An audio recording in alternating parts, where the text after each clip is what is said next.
निर्जला एकादशी व्रत कथा बहुत प्राचीन काल की बात है, जब पृथ्वी पर धर्म, तप, त्याग और सत्य का प्रभाव चारों ओर व्याप्त था।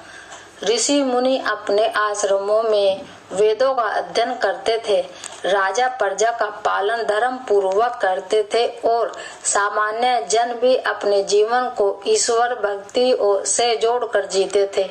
उसी काल में पांडव और कौरवों की कथा भी चल रही थी।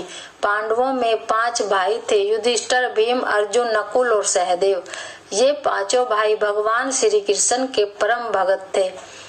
वे सदैव धर्म के मार्ग पर चलते थे। युधिष्ठिर तो स्वयं धर्मराज के अंश थे, इसलिए सत्य और व्रत पालन में उनका कोई सानी नहीं था। वे हर एकादशी का व्रत बड़े नियम और श्रद्धा से करते थे। भीमसेन, जिन्हें लोग भीम कहते थे, अत्यंत बलशाली, पराक्रमी और वीर थे। उनका शरीर विशाल था, उनकी भूख भी उतनी ही विशाल थी। उन्हें अत्यधिक भोजन की आवश्यकता रहती थी। बिना भोजन के वे स्वयं को दुर्बल अनुभव करने लगते थे। एक समय था उपवास भी उनके लिए कठिन हो जाता था। जब भी एकादशी आती, युधिष्ठिर पूरे विधि विधान से व्रत करते। अर्जुन, नकुल और सहदेव भी नियम से उपवास रखते, लेकिन भीम का हाल अलग था। वे प्रयास तो करते थे, परंतु भूख से व्याकुल होकर कभी कभी नियम भंग कर बैठते। एक दिन की बात है, हस्तिनापुर में सभी पांडव एकत्र बैठे थे। द्वादशी का दिन था। युधिष्ठिर ने देखा कि भीम बहुत उदास बैठे हैं, उनकी आंखों में चिंता थी। युधिष्ठिर ने स्नेह पूर्वक पूछा, भ्रात भीम, आज तुम इतने चिंतित क्यों हो? क्या कोई कष्ट है? भीम ने गहरी सांस ली और बोले, भैया, मेरे मन में बड़ा दुख है। आप सब हर एकादशी का व्रत श्रद्धा से करते हैं, मैं भी करना चाहता हूँ, पर मेरी भूख मुझे रोक देती है। बिना अन्न के मैं एक दिन भी नहीं रह पाता। मुझे डर है कि इस कारण मैं पाप का भागी बन रहा हूँ। युधिष्ठिर मुस्कुराए, भीम, तुम्हारा हृदय युद्ध शुद्ध है, भगवान भावना देखते हैं। फिर भी यदि तुम्हारे मन में शंका है तो हमें महर्षि व्यास से पूछना चाहिए। महर्षि वेदव्यास उस समय वहीं पांडवों के पास थे। वे ब्रह्मा, विष्णु और महेश के तत्वों को जानने वाले महान ऋषि थे। वेद, पुराण और धर्म शास्त्र उनके हृदय में साक्षात विद्यमान थे। युधिष्ठिर और भीम दोनों विनम्रता से उनके पास पहुँचे। युधिष्ठिर बोले, गुरुदेव, मेरे भ्राता भीम एकादशी का व्रत रखना चाहते हैं, परंतु उनकी प्रबल भूख उन्हें बाधा देती है। कृपा करके उन्हें कोई मार्ग बताइए जिससे वे भी पुण्य प्राप्त कर सके। महर्षि व्यास ने भीम की ओर देखा। उनके नेत्रों में करुणा और ज्ञान दोनों झलक रहे थे। वे बोले, भीमसेन, तुम्हारा प्रश्न बहुत महत्वपूर्ण है। वास्तव में एकादशी व्रत समस्त पापों को नष्ट करने वाला है। यह मनुष्य को मोक्ष के मार्ग पर ले जाता है। जो इसे श्रद्धा से करता है वह वैकुंठ को प्राप्त होता है। भीम हाथ जोड़कर बोले, गुरुदेव, मैं व्रत करना चाहता हूँ, पर बिना भोजन के मेरी देह दुर्बल हो जाती है, मैं असमर्थ हूँ। व्यास जी कुछ क्षण मौन रहे, फिर गंभीर स्वर में बोले, हे भीम, तुम्हारे लिए एक विशेष उपाय है। वर्ष में एक बार ज्येष्ठ मास की शुक्ल पक्ष की एकादशी आती है, इसे निर्जला एकादशी कहते हैं। इस दिन बिना जल और बिना अन्न के उपवास किया जाता है। जो मनुष्य इस व्रत को पूर्ण श्रद्धा से करता है, उसे वर्ष की सभी एकादशियों का फल प्राप्त होता है। भीम चकित रह गए, गुरुदेव, केवल एक दिन का व्रत और सभी एकादशियों का फल? व्यास जी मुस्कुराए, हाँ भीम, यह व्रत अत्यंत कठिन है। इसमें जल तक नहीं पिया जाता। केवल वही इसे कर सकता है जिसमें दृढ़ संकल्प हो। भीम ने दोनों हाथ जोड़ लिए, गुरुदेव, मैं यह व्रत अवश्य करूंगा, चाहे प्राण चले जाएं, पर पीछे मैं नहीं हटूंगा। युधिष्ठिर ने भीम की ओर देखा, भ्राता, यह व्रत कठिन है, सोच लो। भीम दृढ़ स्वर में बोले, भैया, मैं अपने धर्म से पीछे नहीं हटूंगा। समय बीतने लगा। धीरे धीरे ज्येष्ठ मास आया। सूर्य अपनी पूरी प्रचंडता से तप रहा था। धरती जल रही थी। वृक्ष सूखे पत्तों से भरे थे। नदियां जल घटने लगा था। निर्जला एकादशी का पवित्र दिन आया। उस दिन प्रातः काल भीम उठे। उन्होंने स्नान किया और मन ही मन भगवान विष्णु का समर्पण किया।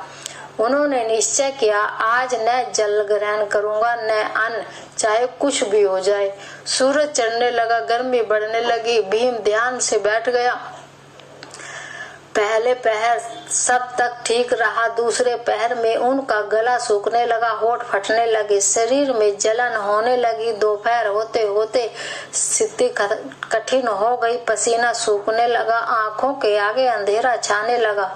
युधिष्ठिर ने देखा कि भीम की हालत खराब हो रही है। वे चिंतित हो गए। भीम, थोड़ा जल पी लो, स्वास्थ्य पहले है। भीम ने आंखें खोली। धीमे स्वर में बोले, नहीं भैया, मैंने संकल्प लिया है। शाम तक भीम की स्थिति और बिगड़ गई। वे मूर्छित होकर भूमि पर गिर पड़े। सब घबरा गए। नकुल, सहदेव, द्रौपदी सब रोने लगे। युधिष्ठिर ने व्यास जी को बुलाया। व्यास जी आए और भीम के पास बैठ गए। उन्होंने ध्यान किया। कुछ क्षण बाद बोले, डरो मत, भीम का संकल्प सच्चा है। भगवान स्वयं इनकी रक्षा करेंगे। रात्रि होने लगी। आकाश में चंद्रमा निकल आया। वातावरण शांत हो गया। भीम की चेतना धीरे धीरे लौटने लगी। उन्हें ऐसा अनुभव हुआ जैसे कोई शीतल अमृत उनके शरीर में प्रवाहित हो रहा हो। उसी समय उन्हें दिव्य दर्शन हुआ। उन्होंने देखा कि उनके सामने भगवान विष्णु स्वयं खड़े हैं, पीताम्बर धारण किए, शंख चक्र गदा पद से सुशोभित।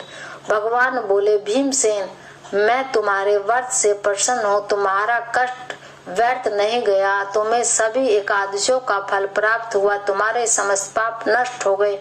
भीम की आंखों से आंसू बहने लगे। प्रभु, यह सब आपकी कृपा है। भगवान मुस्कुराए और अंतर्ध्यान हो गए।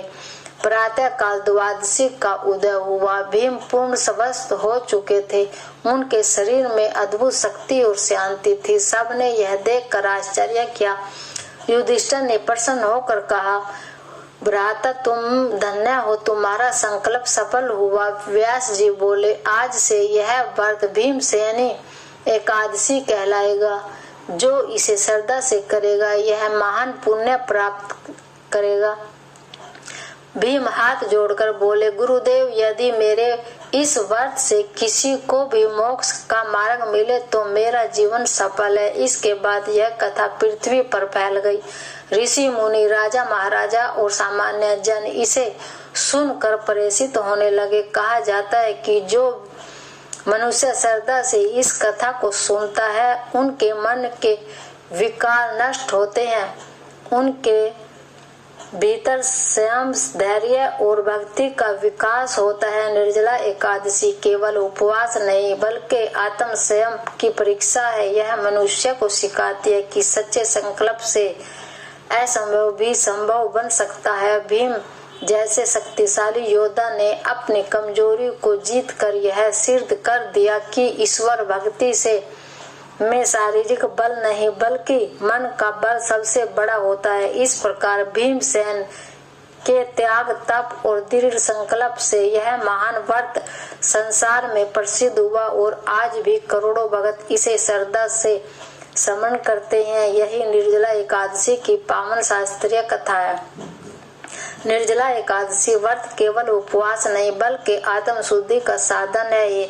यह व्रत हमें सिखाता है संयम, धैर्य, भक्ति, आत्मनियंत्रण। जो व्यक्ति श्रद्धा, विश्वास और नियम से निर्जला एकादशी व्रत करता है उस पर श्री हरि विष्णु सदैव कृपा करते हैं। अंतिम प्रार्थना, हे प्रभु विष्णु, हम सब पर अपनी कृपा बनाए रखें। हमारे जीवन को धर्म, भक्ति और शांति से भर दें। जय श्री हरि, जय लक्ष्मी नारायण।